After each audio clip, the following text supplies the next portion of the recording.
Kerajaan Ternate dan Tidore merupakan dua kerajaan besar yang terletak di Kepulauan Halmahera, Maluku Utara. Kerajaan Ternate atau dikenal Kerajaan Gapi dan Kerajaan Tidore berdiri pada abad ke-14. Pada pertengahan abad ke-15, kegiatan perdagangan rempah-rempah di Maluku semakin berkembang. Banyak sekali pedagang Jawa, Melayu, Arab, dan Cina yang datang ke Maluku untuk membeli rempah-rempah.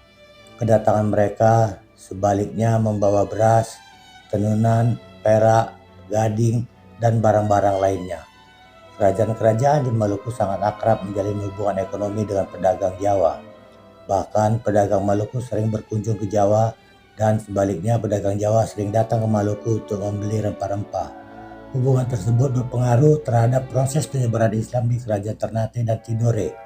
Agama Islam pertama sekali masuk di Kepulauan Maluku dibawa oleh pedagang-pedagang dari Malaka dan para mubalik dari Pulau Jawa. Raja Ternate yang pertama kali menganut Islam adalah Zainal Abidin yang berganti nama menjadi Sultan Marhum. Sementara Raja Tidore yang pertama kali masuk Islam adalah Sirilia yang kemudian berganti nama menjadi Sultan Jamaluddin. Kerajaan Ternate dan Tidore awalnya hidup berdampingan secara damai.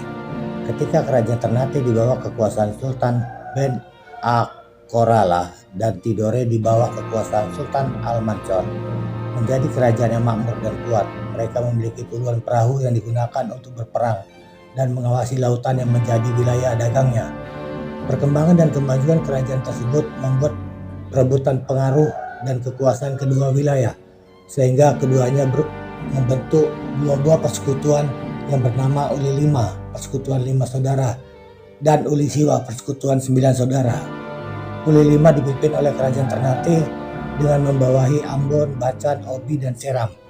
Sementara Uli Siwa dipimpin Kerajaan Tidore dengan membawahi Makean, Halmahera, Kai, dan pulau-pulau lain hingga ke Papua bagian barat.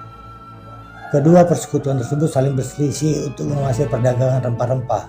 Perselisihan Kerajaan Ternate dan Tidore semakin panas dengan kedatangan bangsa-bangsa Eropa. Portugis menjadikan Kerajaan Ternate sebagai sekutu dan membangun benteng Sao Paulo. Spanyol datang ke Maluku pada tahun 1521 dan menjadikan Kerajaan Tidore menjadi sekutunya. Kedatangan mereka ke Maluku ingin menguasai dan memonopoli perdagangan rempah-rempah di Maluku. Adanya perselisihan atau konflik yang terjadi, ada dua kerajaan mampu dimanfaatkan. Mereka mampu mengadu domba Kerajaan Ternate dan Tidore yang sedang berselisih. Mereka bahkan ikut campur dalam pemerintahan dalam negeri. Tidak hanya itu, kedua negara Eropa tersebut juga menyebarkan agama Katolik. Persaingan antara Spanyol dan Portugis untuk menguasai Maluku mendorong dua bangsa ini untuk menyelesaikan konflik. Untuk menyelesaikannya, konflik yang terjadi diadakan perjanjian Zaragoza pada tahun 1529. Hasil dari perjanjian tersebut adalah Spanyol harus meninggalkan Maluku dan akhirnya menguasai Filipina. Sementara Portugis tetap melakukan perdagangan di Maluku. Portugis yang ingin memonopoli perdagangan rempah-rempah ditentang oleh Kerajaan Ternate dipimpin Sultan Hairun. Sultan Hairun yang diundang oleh Portugis belum berdamai malah ditangkap. Sesampainya di benteng yang kemudian dibunuh. Kondisi ini membuat kemarahan Sultan Babullah, putra Sultan Hairun, dan menimbulkan perlawanan. Pada tahun 1575, Sultan Babullah mampu mengalahkan dan mengusir Portugis dari Ternate.